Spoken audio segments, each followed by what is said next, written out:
오늘 말씀의 제목을요, 올해의 마침표는 이라고 정했습니다. 왜 마침표라고 했는가 하면요, 글을 쓰다 보면요, 많은 부호들을 써야 할 때가 있습니다. 질문하고 싶을 때는 물음표를 써야 되고요, 느끼는 바가 있고 감동이 될 때는 느낌표를 써야 되기도 하고요, 전하는 말을 할 때는 작은 따옴표, 큰 따옴표를 치면서 문장 부호를 통하여 글을 써내려갑니다. 그런데 중요한 두 부호가 있다면 쉼표하고 마침표입니다. 한 문장이 끝나지 않을 때 약간의 전환을 위하여 쉬었다 가려고 쉼표를 찍기도 합니다. 그 쉼표를 찍으면 아직 문장이 완성되지 않았다는 거예요. 뒤에 무언가 또 나올 문장이 있다는 뜻이죠. 그러나 마침표는요, 쉼표와 다르게 마침표는 이제 한 문장이 끝났다라는 점찍음입니다. 그러니 마침표를 딱 찍으면 그동안 써내려왔던 글이 싹 정리가 되는 겁니다. 한 문장이, 한 문단이 정리가 되는 게 마침표입니다. 마침표를 찍을 때 잘 찍어야 글이 아름답고요, 쉼표 찍어야 할 때 마침표를 찍으면 글이 엉망이 되고요, 마침표를 잘 찍어야 되는 이유 하나는 앞에 문장이 잘 정리되기도 하지만 잘 찍어야 새로운 문장을 시작할 수도 있어요. 그게 마침표의 힘입니다. 마침표 점 하나가 앞에 문장을 정리합니다. 이 점 하나가 새로운 문장의 시작을 알립니다. 그게 마침표예요. 2025년 12월 마지막 주일입니다. 다시는 돌아오지 않을 주일이고요, 우리 인생에 굉장히 중요한 한 해를 지나는 그러한 주일입니다. 이날에 우리가 마침표를 좀 찍자라는 말씀을 좀 드리고 싶어요. 어떻게 보면 글도 마침표가 있듯이 우리의 인생에도 마침표가 있지 않겠습니까? 우리가 인생을 다 살고 주님 오라 하실 때에 마침표를 찍는 그 순간이 분명히 있을 겁니다. 사람마다 다 다르겠지만 그 마침표가 찍혀지는 그 순간에는 내 인생이 정리가 됩니다. 내가 살아온 날이 싹 정리가 되는 마침이요, 그 마침표가 시작점을 찍는 순간 새로운 시작이 일어납니다. 주님과 영원히 살게 되는 영생의 세계에서 새로운 출발이 시작되는 그런 인생의 마침표의 순간도 분명히 있을 것인데, 그날이 호련히 다가오기 전에 하나님께서 이 1년 1년을 잘라서 그 마침표들을 준비하라고 하신 것 같기에 오늘 2025년 마지막 주일날 우리가 찍어야 될 2025년의 마침표는 무엇일까? 그걸 좀 말씀을 나누려고 해요. 여러분, 오늘 말씀을 좀 가슴에 새기고 이제 3일 남았잖아요. 3일 동안에 그 마침표 잘 찍으셔서 2025년은 멋있게 정리되시기를 바라고, 이제 우리 앞에 펼쳐질 2026년은 새로운 시작으로 멋지게 출발하는 그런 은혜가 우리 화련교회 성도님 모두에게 있게 되기를 주 예수 그리스도의 이름으로 축원합니다. 히브리서 12장 1절 말씀에 이런 말씀이 있습니다. 이러므로 우리에게 구름같이 둘러싼 허다한 증인들이 있으니 모든 무거운 것과 얽매이기 쉬운 죄를 벗어버리고 인내로서 우리 앞에 당한 경주를 하며. 자, 우리 앞에 경주가 있습니다. 그런데 그 경주를 하기 위해서 뭘 해야 되느냐? 무거운 것과 얽매이기 쉬운 짐을 벗어버리는 게 필요하다라는 거예요. 예, 이 말씀을 근거로 여러분들에게 도전드립니다. 2025년도 여러분들이 찍어야 될 마침표는 무거운 짐과 얽매이기 쉬운 죄를 벗어버리는 겁니다. 무거운 짐과 얽매이기 쉬운 짐을 벗어버리는 거예요. 예, 무거운 죄도 많고 얽매이기 쉬운 죄도 많고 무거운 짐도 많기에 이것저것 할 이야기 많지만 오늘 딱 한 가지만 여러분들에게 도전 드립니다. 왜냐하면요, 그것이 우리의 삶에 나도 모르게 깊이 쓴뿌리로 자리 잡고 있어서 나를 망치고 있는 한 가지이기 때문에 그것에서 자유로운 분이 아무도 없기에 나를 좀 돌아보고 그 마침표를 좀 찍었으면 좋겠다라는 거예요.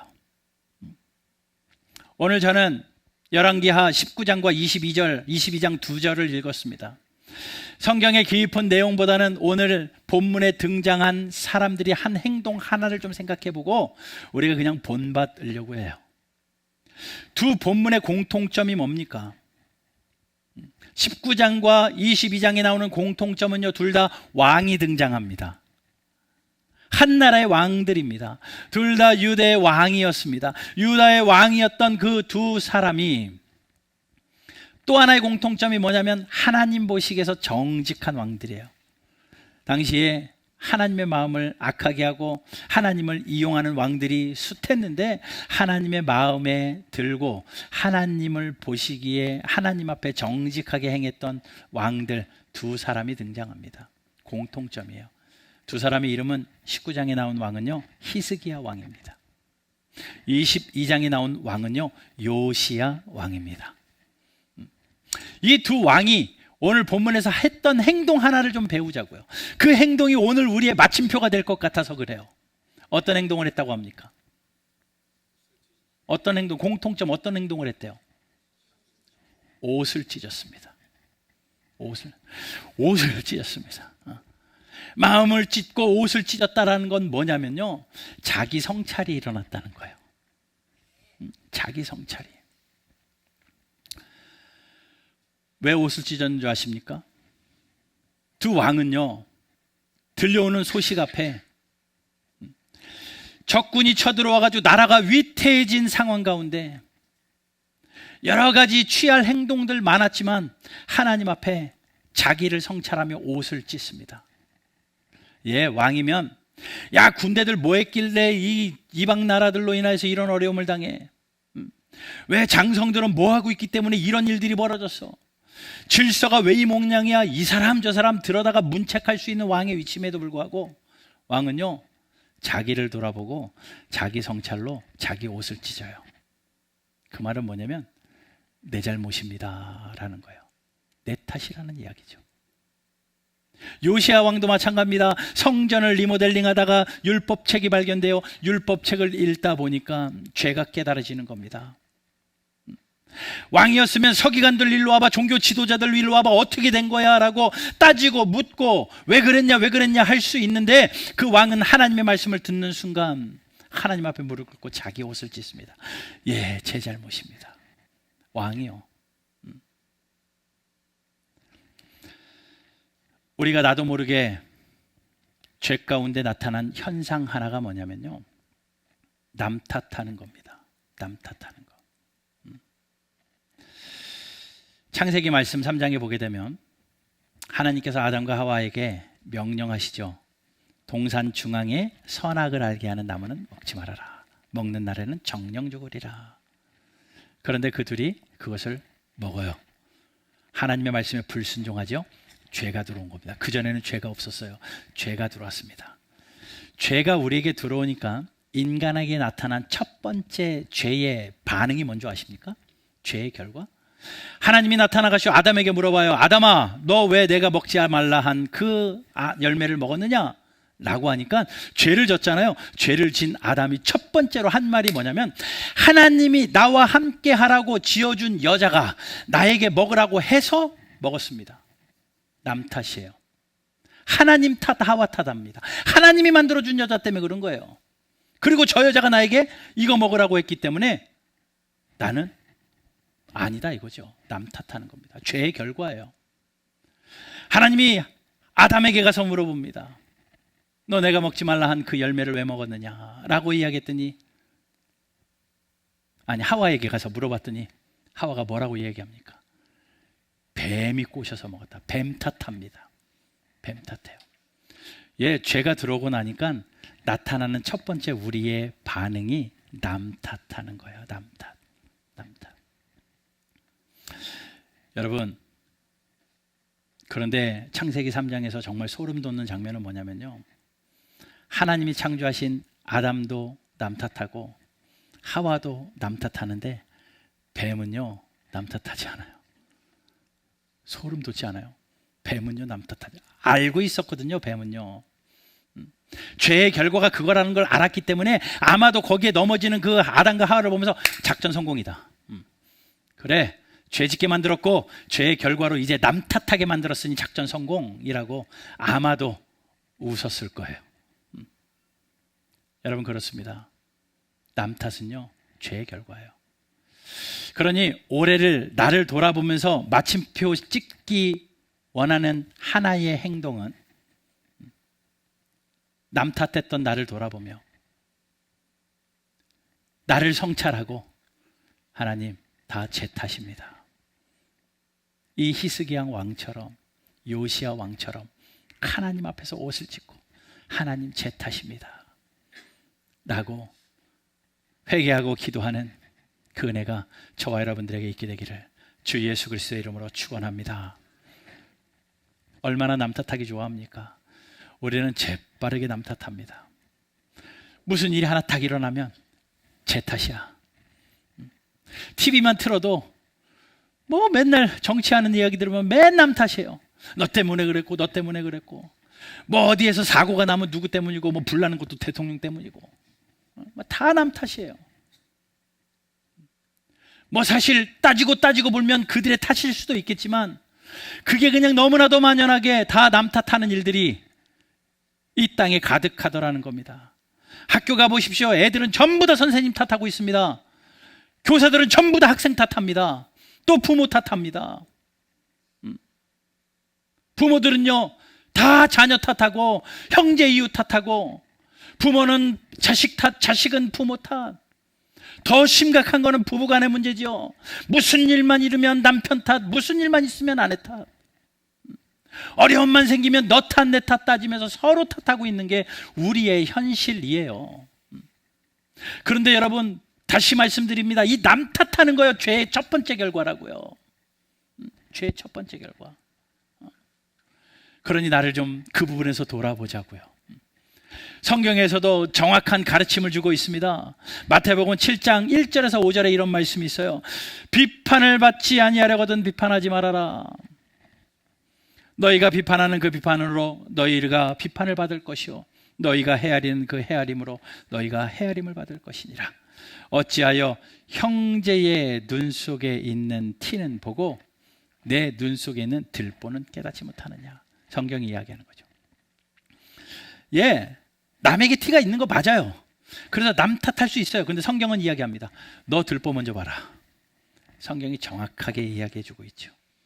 4절 보라 내 눈 속에 들보가 있는데 어찌하여 형제에게 말하기를 나로 내 눈 속에 있는 티를 빼게 하라 하겠느냐. 외식하는 자여 먼저 내 눈 속에서 들보를 빼어라. 그 후에야 밝히 보고 형제의 눈 속에서 티를 빼리라. 외식하는 자래요. 겉만 번지르르한 그리스도인들이라는 거죠. 남 탓하는 거예요. 우리는 어찌된 사람들인지 정말 남 탓을 너무나도 잘합니다. 옆 사람 탓을 너무 잘하고 이웃 탓을 너무 잘하고 회사 가면 상사 탓이요 사원 탓이요 교회 와서도 목사 탓이요 성도 탓이요 장로 탓이요 이런 탓을 하는 문화가 우리에게 너무나도 가만히 젖어들고 있다는 겁니다. 그런데 성경은 이야기해요. 너희의 들보를 먼저 빼내어라. 자기 점검이 먼저 이루어지라는 거죠. 열왕기하 19장의 히스기야 왕은요 적군이 쳐들어왔다는 그 일촉즉발의 위기 상황 가운데 누구 따져서 탓하고 따지지 아니하고 하나님 앞에 가슴을 찢고 옷을 찢으며 제 잘못입니다 주님 회개했던 왕입니다. 요시야 왕은요 하나님의 말씀이 들려지면서 종교 지도자들은 뭐했어? 왜 이 모양이야? 라고 따지고 책망할 법도 한데 그 말씀이 들려질 때 자기 옷을 찢으면서 예 주님 제가 잘못했습니다. 예, 여러분들에게 권면드립니다. 2025년 마지막 주일 예배에 올해의 마침표는 우리의 이 고백이 되었으면 좋겠습니다. 주님 제 탓입니다. 주님 제 탓입니다. 수긍이 안 되는 분들이 많을 거예요. 이건 분명히 제 잘못인데 그게 왜 내 탓이라고 그래요. 그런데 여러분 가만히 생각해 보면 일어나는 모든 일이 내 탓일 수 있다는 사실이에요. 먼저 첫 번째는요 진짜 가만히 곰곰이 생각해 보면 내가 실수했기 때문에 내 탓 때문에 그런 일이 일어날 수 있어요. 우리는 자기 합리화와 자기 보호에 익숙한 사람들입니다. 그래서 나를 자꾸 카바치는 거죠. 그래서 아닌 척하고 있지만 진짜 객관적으로 내가 실수한 게 상당히 많을 수 있어요. 잘 점검해 보시라는 거예요. 남 탓하기 전에 나를 먼저 점검해 보시라는 겁니다. 또 하나는요, 정말 저는 아무 잘못도 없어요. 나는 아무 잘못도 없는데 제가 잘못해가지고 나에게 이 환경이 벌어진 거예요. 제 탓이 맞아요. 근데 가만히 생각해 보면요, 성경을 보면요, 하나님께서 하나님의 사람들을 다루시는 방법이 있습니다. 정금과 같이 하나님의 사람으로 나오게 하시려고, 예수 그리스도의 성품으로 하나님의 사랑을 알고 예수 그리스도의 인내를 드러내는 인격적인 그리스도로 살게 하시려고 하나님이 그 사람을 만들어 가셔요. 다듬어 가신다고요. 그런데 하나님이 사람을 다듬으시는 방법 중에 하나님이 제일 많이 사용하시는 것이 우리의 환경을 만들어 가지고 그 환경 가운데 나를 만들어 가신다는 겁니다. 뜨거운 풀무를 지나는 그 금이 정금이 되듯이 정말 풀무 같은 환경, 아픔의 순간들, 고통의 순간들을 지나게 하시면서 하나님이 나를 만드실 때가 정말 많아요. 그래서 우리는 환경 탓합니다. 따지다 보니까 이 환경이 왜 일어났을까? 쟤 때문이네 라고 탓해요. 그런데 가만히 생각해 보시라고요. 왜 그 환경이 일어났냐고요. 그리고 하나님께서 우리를 만들어 가실 때에 주변 사람들을 통하여 나를 다루어 가십니다. 시편 보면요, 다윗이 나오잖아요. 하나님이 다윗을 하나님의 사람으로 만드실 때 주변 사람들을 계속 이용하셔가지고 그 사람들에게 공격받으면서 다윗이 완성되어 가는 거 보잖아요. 그러니 하나님이 나를 내 환경 가운데 이런 일이 일어나게 하시고 이런 사람을 내 옆에 두셔서 그 사람으로 인해 내가 고통당해서 정말 환경 탓이고 남 탓 맞는데, 가만히 생각해 보면 하나님이 나를 만들어 가시기 위해서 그것들을 보내주셨다라는 거예요. 나를 하나님의 사람으로 만들려고 그 환경을 펼쳐놓으셨고, 나를 하나님의 사람으로 만들려고 그 사람을 내 옆에 두셨기 때문에 사실은 그 사람 탓이 아니라, 그 사람 잘못 맞아요. 그런데 그 사람 탓이 아니라 하나님이 나 만드시려고 그렇게 했기 때문에 사실은 엄밀히 내 탓입니다. 사실은 내 탓이에요. 또 이런 경우도 있을 것 같아요. 하나님께서 이스라엘 백성들을 다루실 때에 물론 하나님의 사람으로 다루실 때 주변 환경을 사용하시기도 하지만, 죄 지을 때, 죄를 회개하게 하실 때 항상 하나님께서는 주변을 이용하셨습니다. 이스라엘 백성들이 우상 숭배가 만연할 때에 하나님께서는 언제나 주변 강대국들을 일으키셔가지고 전쟁을 일으키십니다. 포로로 끌려가게 하시고 패배로 잡혀가게 하시고, 그래서 그들의 죄를 깨닫게 만드셔요. 자, 보세요. 이스라엘 백성들이 전쟁하는 거, 내가 전쟁하기 싫다고 하는데 누군가가 쳐들어와서 나를 힘들게 하는 겁니다. 나는 내 나라에서 편하게 살고 싶은데 이웃 강대국이 쳐들어와서 우리를 포로로 잡아갑니다. 그 사람들 잘못 맞아요. 쳐들어온 그 사람들 잘못이고 끌어간 그 사람들 잘못 맞아요. 그런데 엄밀히 보시면 하나님께서는 그 죄를 회개하게 하시려고, 하나님의 백성들을 죄를 깨닫게 하시고 죄를 회개하게 하시려고 하나님께서 주변을 이루셨기 때문에, 현실적으로는 그 사람 탓 맞지만 사실은 나를 사랑하시는 하나님의 사랑에 인한 내 탓입니다. 내 탓이에요. 사실은. 그러니 하나님이 나를 만들어 가시려고 이 환경, 그러니 남 탓이 아니라 사실은 나를 위한 환경이니 내 탓이고, 나의 죄를 깨닫게 하시려는 하나님, 내 탓입니다.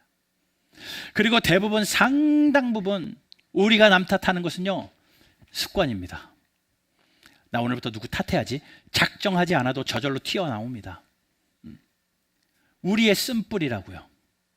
그런데 성경을 가만히 읽어보십시오. 시편을 읽어보면 하나님께서는 상한 갈대를 꺾지 않으신데요, 그리고 마음이 상한 자를 고치시는 하나님이래요.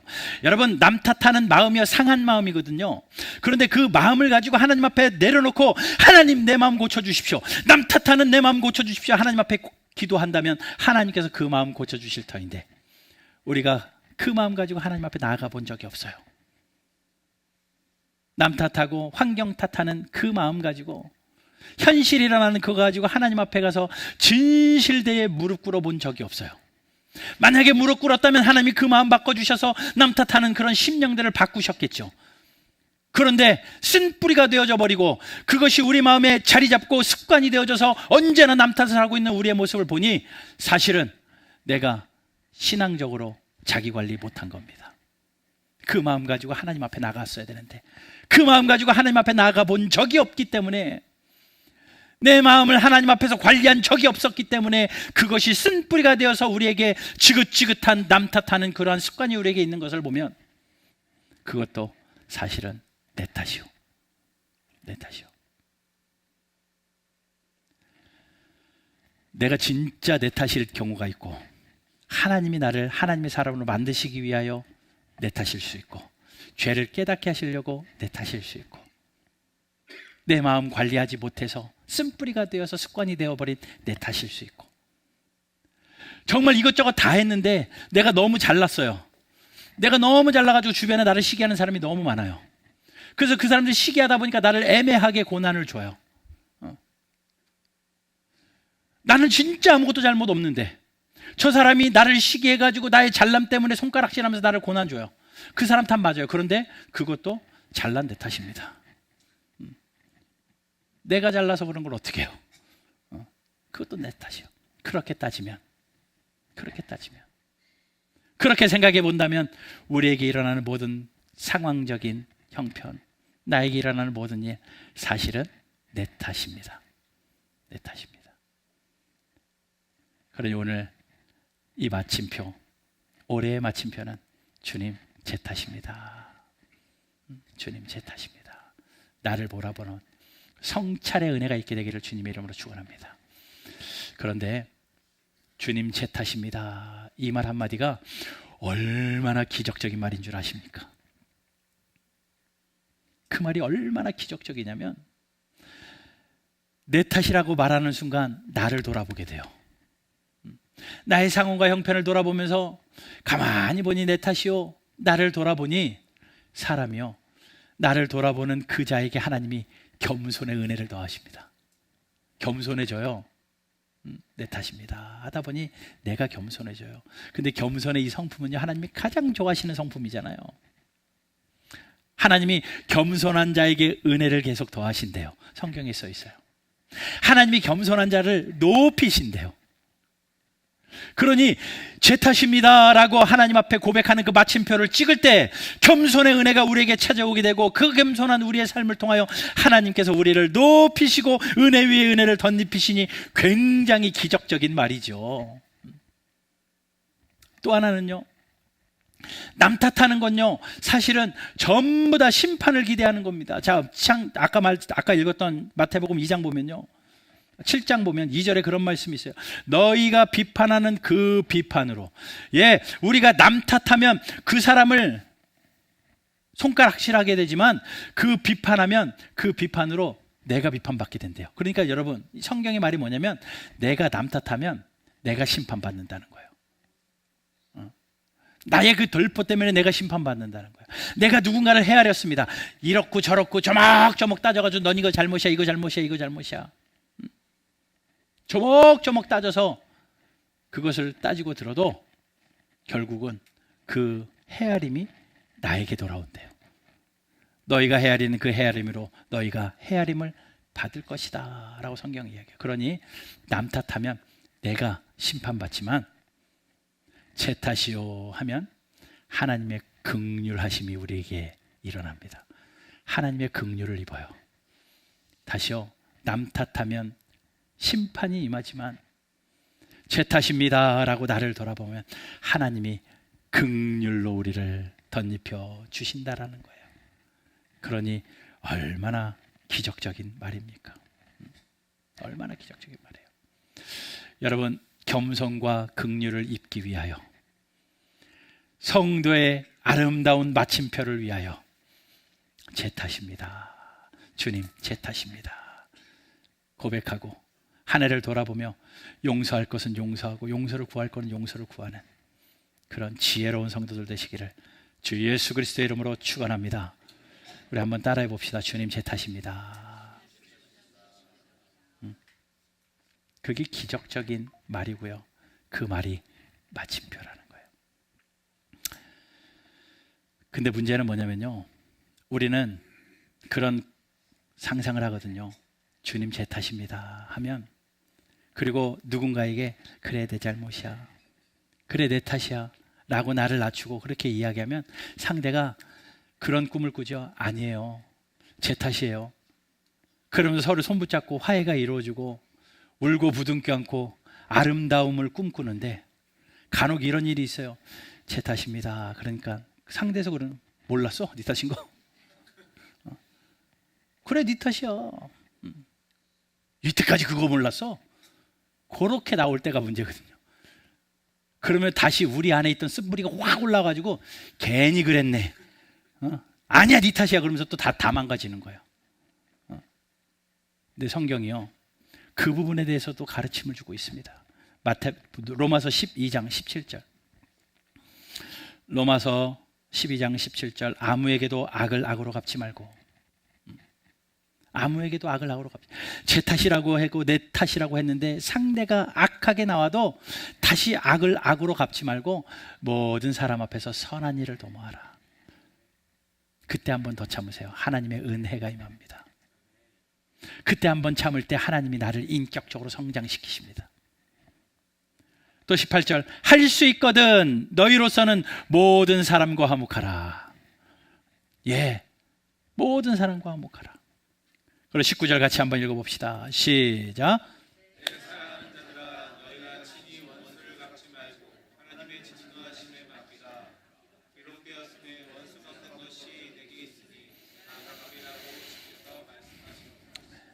아멘. 상대가 뭐라고 하든지 하나님이 들으셨어요. 상대가 뭐라고 하든지 하나님이 들으시고 하나님이 갚으실 거니까 너는 신경 쓰지 말래요. 우리가 할 일은 거기서 참고 제 탓입니다. 그러면 우리가 한 단계 성장하는 겁니다. 2026년도에 우리의 성품이 예수님을 닮고 우리의 인격이 예수님을 닮아서 진일보하기 위하여 올해 이 마침표 찍자고요. 3일 남았습니다. 관계를 돌아보시죠. 남 탓했던 사람들이 있다면 그 사람 앞에 서서 용서를 구할 자신이 없다 하면 주님 앞에서라도 옷을 찢으십시오. 주님, 제 탓입니다. 내가 생각했던 해피엔딩이 나오지 않아도 주님 앞에서 옷을 찢으면, 오늘의 왕들처럼 옷을 찢으면 하나님의 긍휼을 입습니다. 오늘 본문 22장, 열왕기상 22장 19절만 읽고 제가 마무리를 할게요. 19절 20절입니다. 옷을 찢은 요시야 왕에게 하나님이 하시는 말씀입니다. 내가 이곳과 그 주민에게 대하여 빈터가 되고 저주가 되리라 한 말을 내가 듣고 마음이 부드러워져서 여호와 앞에 곧 내 앞에서 겸비하여 옷을 찢고 통곡하였으므로 나도 내 말을 들었노라. 예, 하나님 앞에서 옷을 찢으니 하나님이 보시고 하나님이 그 말을 들으셨대요. 그리고 20절, 그러므로 보라, 내가 너로 너희 조상들에게 돌아가서 평안히 묘실로 들어가게 하리니 내가 이곳에 내리는 모든 재앙을 내 눈이 보지 못하리라 하셨느니라. 예, 하나님이 모든 재앙에서도 막아주시고 하나님이 보호하시겠다. 어떤 자에게요? 하나님 앞에서 옷을 찢는 사람. 자신을 돌아보며 제 탓입니다.